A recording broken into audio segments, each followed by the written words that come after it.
How's it going, guys? Gelface here, and today we're going to be talking about Halo Wars 2. Oh man, now, I don't usually do talks about games, but you know, just seeing so much information being given on Halo Follower, just learning what we want to see at Halo Wars 2, and you know, hey, let's throw some ideas out there. I mean, no doubt it was inevitable that Halo would become an RTS at some point. It was coming.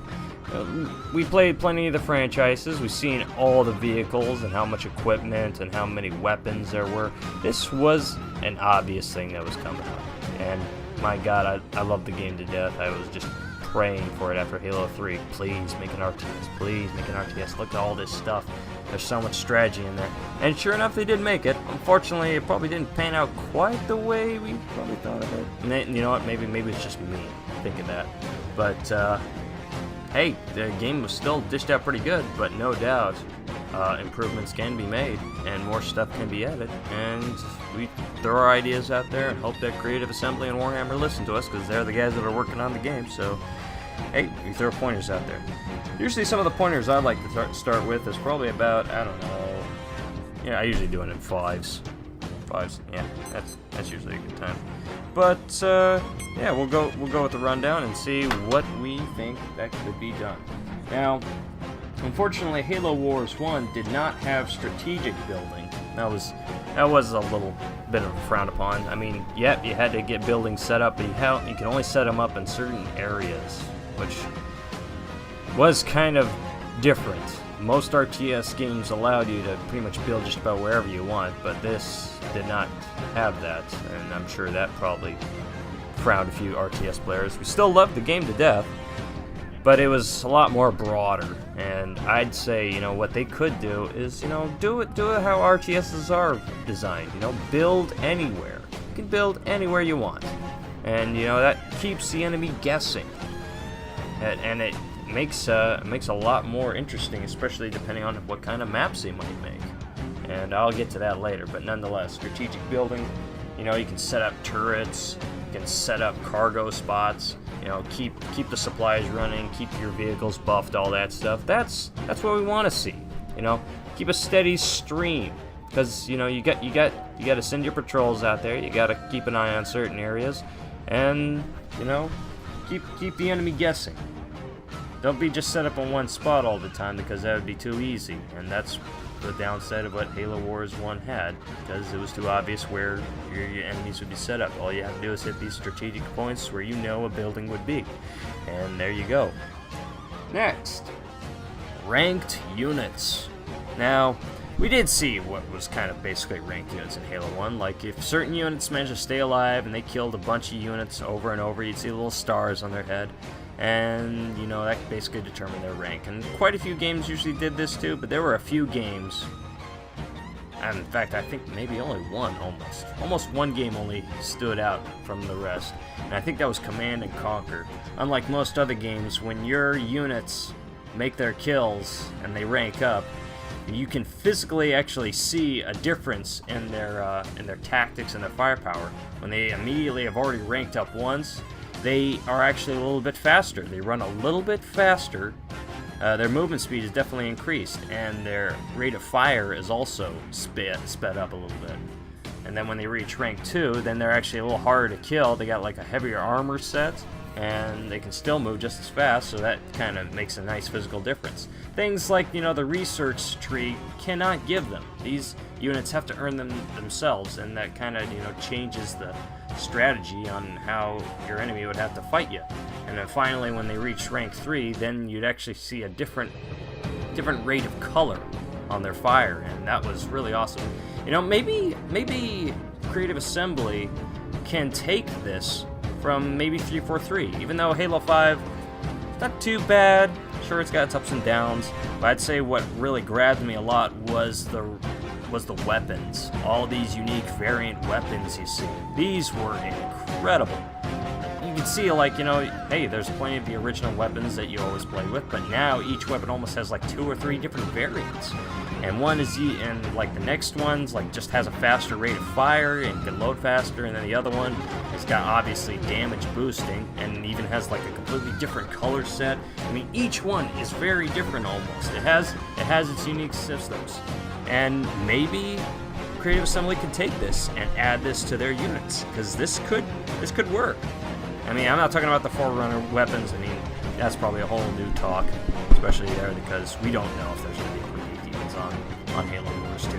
I'm pretty sure they'll probably at least put the Flood in there, and we'll talk about that later, because no doubt I'm going to have to separate these videos in different cases. And definitely ranked units would really kind of surprise. Maybe a different way, because you know, StarCraft was able to kind of make it at least somewhat similar to actually see the detail of the units, but not take away, you know, their color of their team, you know, because you want to make sure that you know which team you're fighting on. And unfortunately with Halo Wars, there was way too much team color. Like, the units were completely purple, they were completely green. In fact, actually the UNSC probably had a little bit more detail on them than the Covenant, unfortunately. The Covenant just had all the same colors. It was a little tedious. I mean, come on. Purple frickin' hunters? Really? Oh, we'd like to see them in blue, beautiful armor. Nice little shiny blue. Maybe a little bit of green glowing eye. Well, of course, you know, no doubt with ranked units, I could definitely see the hunters as an interesting enemy if they fully ranked. Because, hey, man, with Halo 5, dealing with serpent hunters or elder hunters is no walk in the park. These guys are a hell of a lot tougher than their blue counterparts. So hey, there's a ranked unit right there. Hunters would change their armor color. They'd be like just blood red. That indicates like, hey, these guys don't mess with these boys. They will mess you up. But yeah, you know, maybe they can do that. That would be pretty cool to see. You know, see some detail on your enemy units or your units that you make, and see like when they reach their final ranks that they earn that rank. They are like the top dog. They're literally like a boss unit all by themselves almost. And hey, that just makes the strategy more interesting. You got to throw more guys at certain other guys in order to be able to take them down, because they're just so tough. They stayed alive for so long in the battle. That's how they earn their ranks. Next on the list, strategic maps. Now, most of the Halo maps, they had some strategy to it, but unfortunately it just felt it was all kind of the same still strategy. Move your units there, move your units there. Maybe have your units parked in a certain area if you want to control like a reactor or something. I mean, you can definitely have... Infantry were definitely a lot harder to deal with once they've garrisoned a certain spot. That was actually kind of nice to see. That showed that infantry could play at least a vital part in the war, because no doubt, I mean, after playing Halo Wars for so much, you'd assume like vehicles obviously just win the war right off the get-go, and that would just make it too easy. Obviously, vehicle rush was probably an issue, where, you know, they got a whole dozen amount of tanks, or they have a shit ton of flying crafts of either Wasps or Banshees, and they're already fully ranked, so they cause all kinds of damage, and they obviously get across the map without any problem. So, you know, maybe this can be addressed a little bit. Maybe they can limit the movement of certain vehicles. We know it's like when we saw the first beta of Halo Wars. At that first point, you see all the camps set up, and then you see the Covenant moving into like some Forerunner structure.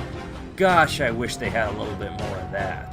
That was ultimately really what I'd like to see, because like, hey, you know, Forerunner structures, they played a huge part in the War of Halo, because they were obviously areas that the vehicles of both sides could not get inside. You know, you had to send infantry in there.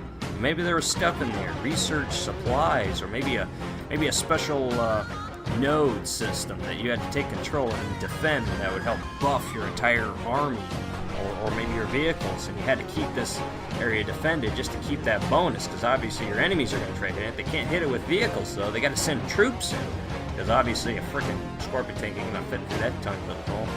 No way.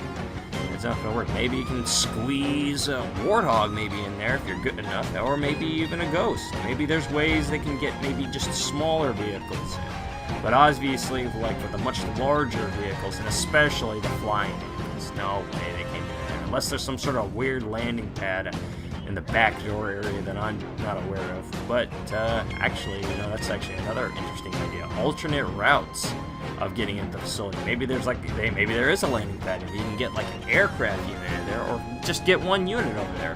You can start sending in Pelicans or Spirits over there and try to make like a pincer move on them. So that way you can find out easier way to try to take over the facility instead of just going into one direction. Obviously, they'll probably already get set up. They'll have turrets set up and everything, and obviously it's not going to be easy to dig them out of there. So alternate routes can make it a little more interesting on strategy, depending on what you encounter in there. But hey, you can always put that in effect. That would be cool to see. Certain maps that would at least allow infantry units to play a really big part in the multiplayer franchise. So that way you don't get those vehicle rush issues, because God knows that's not how the war really was won. It was with boats on the ground most of the time. Most of the time, the vehicles will still play a part, but obviously maybe in certain parts of the map at least. And aside from that, next subject: higher unit cap levels. We would love to see more units on the field. That would be pretty cool to see. I would love to see just tons of units, or maybe so much as more supply set up. You want to have these units set up in certain areas, but you definitely want to have a large enough number, because you're going to be scattering units sometimes. Each unit will usually serve like a particular purpose. With the Jackals, or with the Covenant especially, the Jackals were excellent scouts, or the skirmishers. I'll talk about those guys later. I'll put that on a separate video. But seeing these guys, you gotta send a bunch of these units out there, declare certain areas, keep an eye on certain spots.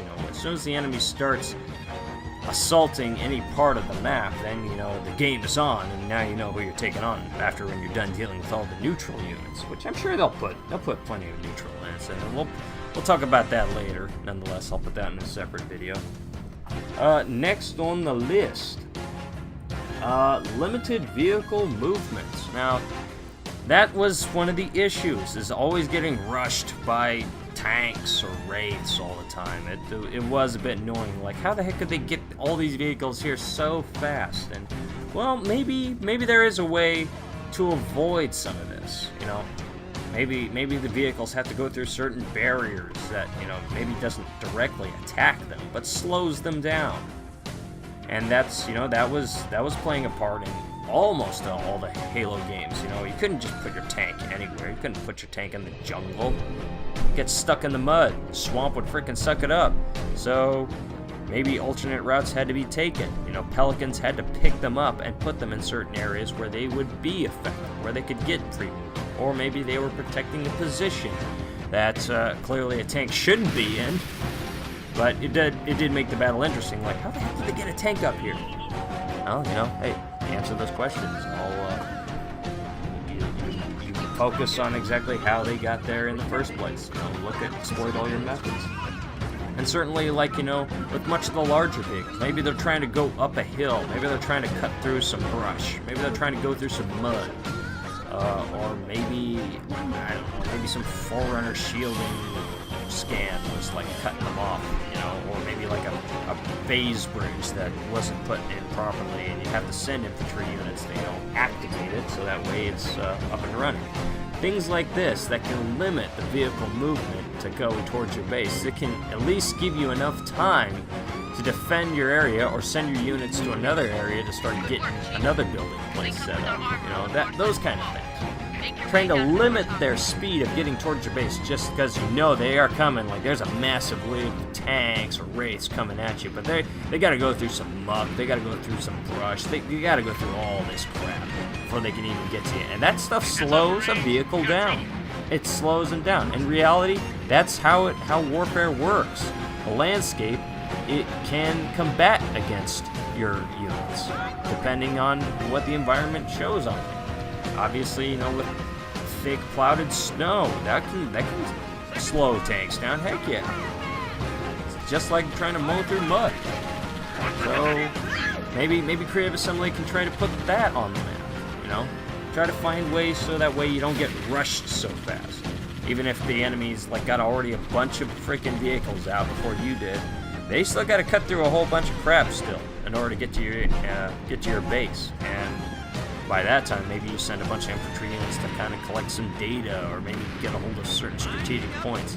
That way, you know, hey, infantry can play just as much of a part as vehicles can almost in a way. Vehicles clearly would serve more of the destructional route. Why infantry units, well, they infiltrate. They get themselves set up in certain places. Find ways to buff their facility, buff their units, that kind of thing.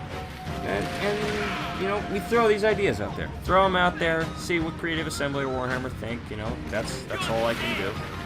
It's not like they are actually going to take this advice, but, you know, hey, I throw it out there just because it sounds like it would be a cool part of the game. And I'll certainly be sending more information out. If you guys like this video, please do send a like. And if it is that good, I'll certainly send more information out there. That way, you know, hey, throw more ideas out there. We want to see what we want to see, what kind of units we can use.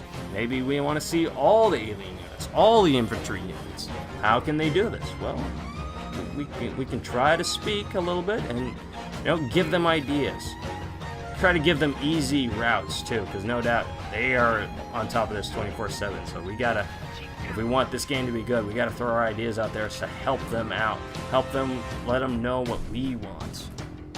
Other than that, this is GLFaze signing off, and sending more Halo information. Please like, comment, and subscribe if you want. It's all good here. See ya!